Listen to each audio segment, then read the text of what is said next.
ডুব ডুব রূপ সাগরে আমার মন। Whether one is dancing or not dancing, one will have the dance inside. জানি না বিশ্বনন্দিত শিল্পী পার্বতী বাউল।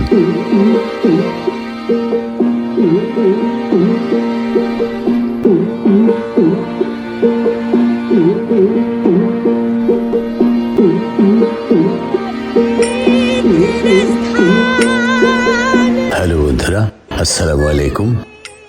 আজ আপনাদের এমন এক মহিয়সী নারীর গল্প শোনাবো যার একতারার সুরে আজ গোটা বিশ্ব মন্ত্রমুগ্ধ। তিনি আর কেউ নন, বিশ্বনন্দিত শিল্পী পার্বতী বাউল। কিন্তু আপনারা কি জানেন এই বিশ্ববিখ্যাত শিল্পীর আদি শেকড় লুকিয়ে আছে আমাদের এই বাংলাদেশের মাটিতেই? বিশ্ব কাঁপানো বাউল সম্রাজ্ঞী পার্বতী বাউলের শেকড় কিন্তু আমাদের বাংলাদেশের চট্টগ্রামের রাউজানে। পশ্চিম গুজরাট সেই পারিয়াল পাড়ার স্মৃতি দিয়েই শুরু হোক আমাদের আজকের গল্প। যার দাদু যোগেশ পারিয়ালের যে দেশ ছাড়ার গল্প, এটি মানুষের হৃদয়ে সরাসরি নাড়া দেবার জন্যে আমার এই প্রচেষ্টা বন্ধুরা। পূর্ব পাকিস্তান থেকে বাংলাদেশ হওয়ার সেই উত্তাল সময়ের প্রেক্ষাপট যোগ করলে আমার মনে হয় আপনাদের পূর্ণ তথ্য দেয়া হবে। সংস্কৃতির সংমিশ্রণ, একদিকে রেলওয়ে ইঞ্জিনিয়ার বাবা, অন্যদিকে রামকৃষ্ণের ভক্ত মা। এই পারিবারিক আবহ কিভাবে একজন শিল্পীকে তৈরি করলো সে তথ্যই আজ আপনাদের জন্য তুলে ধরব। তলাতল পাতাল খুঁজলে তলাতল। একটি ছোট্ট বিষয় একটু পরিষ্কার করে দেই। উইকিপিডিয়ার তথ্যে বলা হচ্ছে তার দাদু দেশ ভাগের পর বা বাংলাদেশ হওয়ার পর বসতি করেন ভারতে, কিন্তু পার্বতী বাউলের জন্ম সম্ভবত ভারতেই হয়েছে। এখানে বলা হয়েছে বাংলাদেশ স্বাধীন হবার পরে পার্বতীর দাদু ভারতে গিয়েছেন, কিন্তু বিষয়টি ঘোলাটে এবং এ জাতীয় কোনো সঠিক তথ্য পাওয়া যায়নি। তবে একথা সত্য যে হ্যাঁ, তার দাদু বাংলাদেশি ছিলেন, বাংলাদেশ থেকে ভারতে চলে গিয়েছেন এবং পার্বতী বাউলের জন্ম হয়েছে ভারতে। তাদের পূর্বপুরুষের ভিটে ছিল বাংলাদেশের রাউজানে। রাউজানের সেই মেয়েটি যেভাবে বিশ্বখ্যাত পার্বতী বাউল হলেন। চট্টগ্রামের রাউজান থেকে ভারতের সঙ্গীত জগৎ একতারার সুরে বিশ্বজয়ের অবিশ্বাস্য কাহিনী। পার্বতী বাউল, যে বাউলের পূর্বপুরুষের ভিটে ছিল বাংলাদেশের চট্টগ্রামের রাউজানে। চট্টগ্রামের রাউজান উপজেলার পশ্চিম গুজরা গ্রামের পারিয়াল পাড়া, হ্যাঁ, এই গ্রামেই ছিল পার্বতী বাউলের পূর্বপুরুষদের বসতি। তার দাদু যোগেশ পারিয়াল দেশভাগের সেই কঠিন সময়ে তার স্ত্রী এবং কন্যাকে নিয়ে এপার বাংলা ছেড়ে ওপারে পাড়ি জমিয়েছিলেন। কিন্তু মাটির টান কি আর এত সহজে মুছে যায়? পারিবারিক আবহ, পার্বতী বাউলের জন্ম বেড়ে ওঠা ভারতে হলেও তার ধমনীতে বইছে বাংলার মাটি আর লোকজ সংস্কৃতির টান। তার বাবা বীরেন্দ্রনাথ পারিয়াল ছিলেন ভারতীয় রেলওয়ের একজন ইঞ্জিনিয়ার, আর মা সন্ধ্যা চক্রবর্তী ছিলেন শ্রী শ্রী রামকৃষ্ণের একনিষ্ঠ ভক্ত। একদিকে বিজ্ঞানের শৃঙ্খল, অন্যদিকে আধ্যাত্মিকতার মুক্তি, এই দুয়ের মেলবন্ধনেই তৈরি হয়েছে আজকের এই পার্বতী বাউল। লোকসঙ্গীতের সেই সোনালী অতীত। 11 বছর আগে ইউটিউবে তার যে গানগুলো আমরা দেখেছিলাম তা ছিল কেবল শুরু। আজ তিনি লোকসঙ্গীত আর বাউল দর্শনের এক জীবন্ত কিংবদন্তি। গ্রাম বাংলার সেই মেঠো পথ থেকে উঠে আসা এই নারী আজ কেবল শিল্পীই নন, তিনি যেন আমাদের হারানো সংস্কৃতির এক মূর্ত প্রতীক। ইউটিউব আজ আমাদের মনে করিয়ে দিচ্ছে পার্বতী বাউলের সেই সংগ্রামের কথা। একজন শিল্পী থেকে কিভাবে তিনি সাংস্কৃতিক আইকন হয়ে উঠলেন তা নতুন প্রজন্মের কাছে এক বড় অনুপ্রেরণা।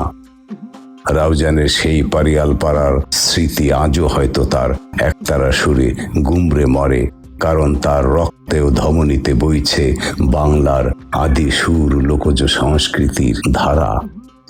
বন্ধুরা, আপনাদের কার কার মনে আছে পার্বতী বাউলের সেই পুরনো গানগুলো? কমেন্ট করে জানান। আর হ্যাঁ, আমাদের এই সংস্কৃতির গানগুলো ভালো লাগলে সাবস্ক্রাইব বাটনটি চাপতে ভুলবেন না। পার্বতী বাউল একজন বিখ্যাত বাউল সাধিকা এবং তার সাথে সাথে তিনি একজন সফল বাউল গায়িকা। তার আরও একটি বড় গুণ হলো তিনি একজন গল্প কথকও বটে।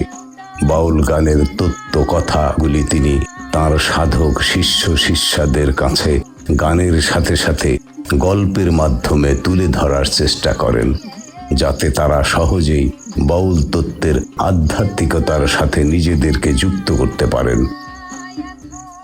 বাউল সাধিকা ফুলমালী দাসী, সনাতন দাস বাউল, শশাঙ্ক গোসাই এই তিনজনের কাছ থেকে তিনি বাউল দীক্ষা গ্রহণ করেন। শৈশবকাল। পার্বতী বাউলের শৈশবে নাম ছিল মৌসুমী পারিয়াল। তিনি পশ্চিমবঙ্গের এক ব্রাহ্মণ পরিবারে জন্মগ্রহণ করেন। দেশভাগের আগে তাঁর পূর্বপুরুষদের বাস ছিল অধুনা বাংলাদেশের রাউজানের পশ্চিম গুজরার গ্রামের পারিয়াল পাড়ায়। তার বাবা ছিলেন বীরেন্দ্রনাথ পারিয়াল। তিনি ভারতীয় রেলওয়েতে ইঞ্জিনিয়ারিং এর কাজ করতেন।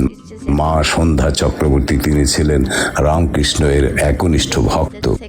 দাদু যোগেশ পারিয়াল পূর্ব পাকিস্তান স্বাধীন হয়ে বাংলাদেশ হওয়ার পর তিনি তার স্ত্রী ঠাকুমা নিয়ে এদেশে এসে বসতি গড়েন।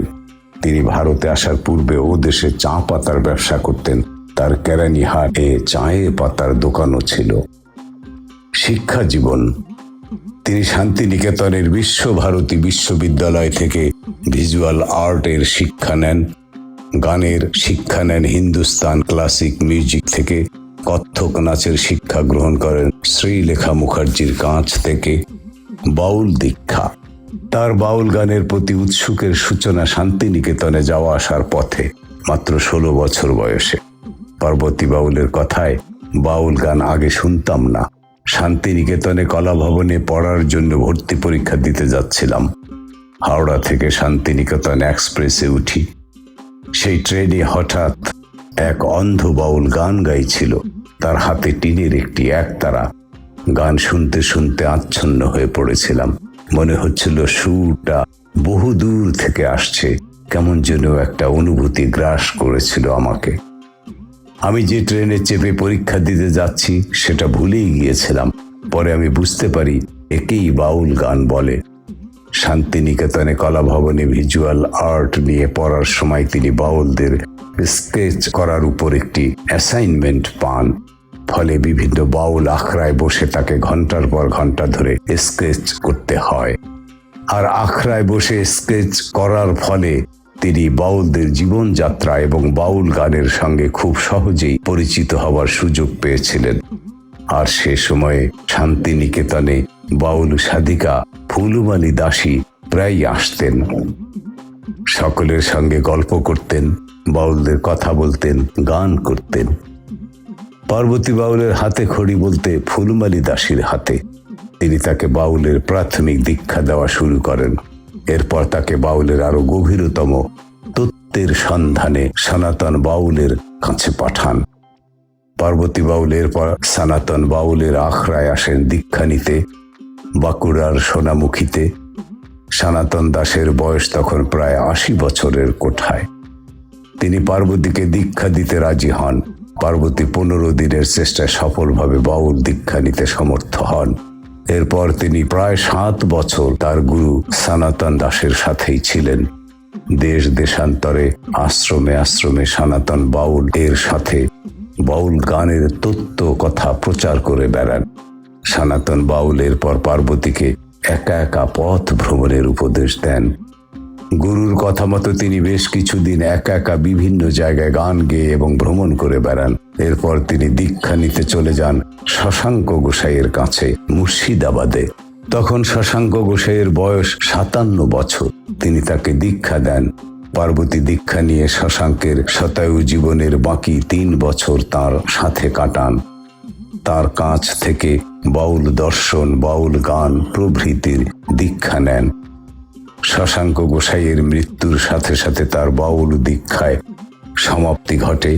এছাড়া বিভিন্ন সময়ে পার্বতী বাউল রবীন্দ্র ভারতী বিশ্ববিদ্যালয়ের সঙ্গীত বিভাগের অধ্যাপক বিখ্যাত লোকসঙ্গীত শিল্পী দীনেন্দ্র চৌধুরীর কাছ থেকে সঙ্গীত শিক্ষা গ্রহণ করেছিলেন। বাদ্যসঙ্গী। পার্বতী বাউল তার গানের সঙ্গী হিসেবে বেছে নেন তিনটি বাদ্যযন্ত্র, একতারা, ডুবকি এবং নূপুর। ডান হাতে আকাশ পানে উঁচিয়ে ধরা থাকে একতারা, কোমরে বাঁধা থাকে ডুবকি, আর পায়ের তালে তালে নাচতে থাকে নূপুর, আর গানের সাথে সাথে নেচে ওঠে তার মাথার জটা।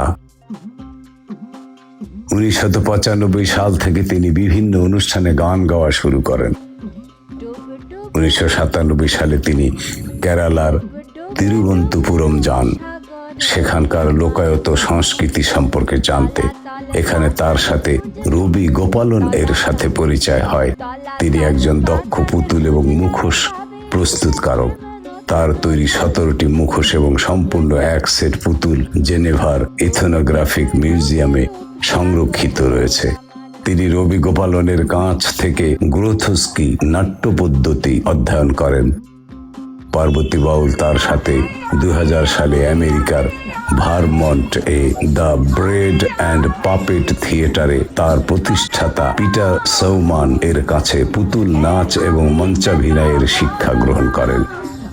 পরবর্তীতে পার্বতী দাস ও রবি গোপালন বিবাহ সূত্রে আবদ্ধ হন। পার্বতী বাউল মূলত বাংলা ভাষায় গান করেন, তবে তিনি বিশ্বজুড়ে 40টিরও বেশি দেশে সঙ্গীত পরিবেশন করেছেন এবং তার গানে বাউল দর্শনের আধ্যাত্মিক ভাবধারা তুলে ধরেন। পার্বতী বাউলের গান এবং জীবন সম্পর্কে আরও জানতে নিচের উৎসগুলো দেখতে পারেন। সঙ্গীতের প্রধান ভাষা, তিনি প্রধানত বাংলা ভাষায় বাউল গান চর্চা করেন। আন্তর্জাতিক খ্যাতি, 1995 সাল থেকে তিনি ভারত সহ বিশ্বের বিভিন্ন দেশে গান পরিবেশন করছেন। অ্যালবাম ও জনপ্রিয় গান, তার জনপ্রিয় কিছু গানের অ্যালবাম স্পটিফাই এ পাওয়া যায়। 1921 সালে বাংলাদেশে সম্মাননা পেয়েছেন ভারতের পার্বতী বাউল। কঠিন কথা সহজে বলে ফেলার নাম যদি হয় কবিতা, তবে নিখুঁত সত্যকে সুর তালে ছুঁয়ে ফেলার নাম বাউল সাধনা। সহজ শব্দে গভীর দর্শনকে তুলে ধরেন বাউল গানের শিল্পীরা। তাদের গানে মাটি ও মানুষের ঘ্রাণ, এখানে প্রেম আসে কামনা বাসনার খোলসে, প্রাণকে আলোকিত করার মানুষে। এ এক বোধ, কঠিন জীবনের সন্ধান, যার নাগাল পেতে করতে হয় অনেক সাধনা। অনেকে তাই বাউল গানের শিল্পীদের সাধক বলেও সম্মানিত করেন। তেমনি একজন পার্বতী দাস বাউল। ভারতের পশ্চিমবঙ্গের এই শিল্পীর গান বাংলাদেশেও খুব জনপ্রিয়। তিনি মূলত বাংলা ভাষার বাউল চর্চাকেই নিয়ে গিয়েছেন অন্য উচ্চতায়। তার স্বীকৃতি হিসেবে পেয়েছেন কোটি মানুষের ভালোবাসা, পেয়েছেন নানা দেশে নানা রকম পুরস্কার ও স্বীকৃতি। এবার এই শিল্পীকে লালন স্মারক সম্মাননা প্রদান করার আনুষ্ঠানিক ঘোষণা দিয়েছে বাংলাদেশ শিল্পকলা একাডেমি। শিল্পী নিজেই বেশ উৎসাহ ও উচ্ছ্বাস নিয়ে খবরটি জানিয়েছেন। তিনি জানান, সপ্তমীর পবিত্রতার ভিড়ে চমৎকার এই খবরটি শেয়ার করতে পেরে আমি আনন্দিত। বাউল শিল্পে অবদানের স্বীকৃতি স্বরূপ বাংলাদেশ শিল্পকলা একাডেমি আমাকে এই সম্মাননা প্রদানের ঘোষণা দিয়েছে। বর্তমানে পশ্চিমবঙ্গের বীরভূমে থাকেন পার্বতী দাস বাউল, তবে তার প্রকৌশলী বাবা আর মা চট্টগ্রামের বাসিন্দা ছিলেন রাউজানের পশ্চিম গুজরার গ্রামের পারিয়াল পাড়ায়। দেশ ভাগের পর তারা ভারতের পশ্চিমবঙ্গে চলে যান। বাবার চাকরির কারণে নানান জায়গায় থাকা হলেও শৈশবের উল্লেখযোগ্য সময় কেটেছে আসাম ও কুচবিহারে। 70-এর দশকে পার্বতীর জন্ম। আসামে বাঙালি বিতাড়নের আন্দোলনের সময় বাবার হাত ধরে চলে আসেন কুচবিহারে। সেখানেই কেটেছে তার শৈশব।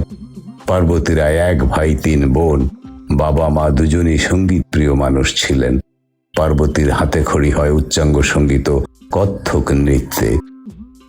শৈশবেই 16 বছর বয়সে শান্তিনিকেতনে পড়তে যান। পাঠক্রমের অংশ হিসেবে বেরিয়ে পড়েন গ্রামের দিকে। কাজ ছিল গ্রামে গ্রামে ঘুরে বাউলদের ছবি আঁকা। খুব আনন্দ দিয়ে আখড়ায় আখড়ায় ঘুরে বেড়াতেন সহপাঠীদের নিয়ে। ঘুরতে ঘুরতে পার্বতী মনে প্রশ্ন আসে, বাউলেরা এত ভালো মানুষ হয় কি করে? মনে হয় বাউলেরা কত সহজ, কত গভীর, কত নিরহংকার। এ শুধু গান নয়, একটা দর্শন ভাব, সেই ভাবের মধ্যেই থাকেন বাউলরা। একদিন পরিচয় হলো ফুলমালা দাসীর সঙ্গে। বর্তমানে পার্বতী বাউল বীরভূমে একটি বাউল আশ্রম পরিচালনা করছেন। 40 জনেরও বেশি বাউল সেখানে চর্চা করেন। এছাড়াও বাউল গান সংগ্রহ সংরক্ষণে নানা রকম উদ্যোগ রয়েছে। আন্তর্জাতিক পরিসরে অত্যন্ত পরিচিত পার্বতী দাস বাউলের। বন্ধুরা, এই ছিল বাংলাদেশের বংশোদ্ভূত বা বাংলাদেশের চট্টগ্রাম ও রাউজানে পাড়িয়াল পাড়ার একটি পরিবারের সন্তান, ভারতের বিখ্যাত নামকরা পার্বতী বাউলের সংক্ষিপ্ত জীবনী। ভালো লাগলে সাবস্ক্রাইব করবেন, লাইক করবেন, শেয়ার করবেন। হ্যাঁ বন্ধুরা, আমি বৃদ্ধ মানুষ, আমি ভারতে প্রশিক্ষণ নেয় একজন মুক্তিযোদ্ধা ও কণ্ঠশিল্পী। হ্যাঁ, আমার বাংলা উচ্চারণের ভুল ত্রুটি ক্ষমা করে দেবেন। ধন্যবাদ। ডুব ডুব ডুব রূপ সাগরে আমার মন। Whether one is dancing or not dancing, one will have the dancing side. জানি না কোন লেখাপড়া।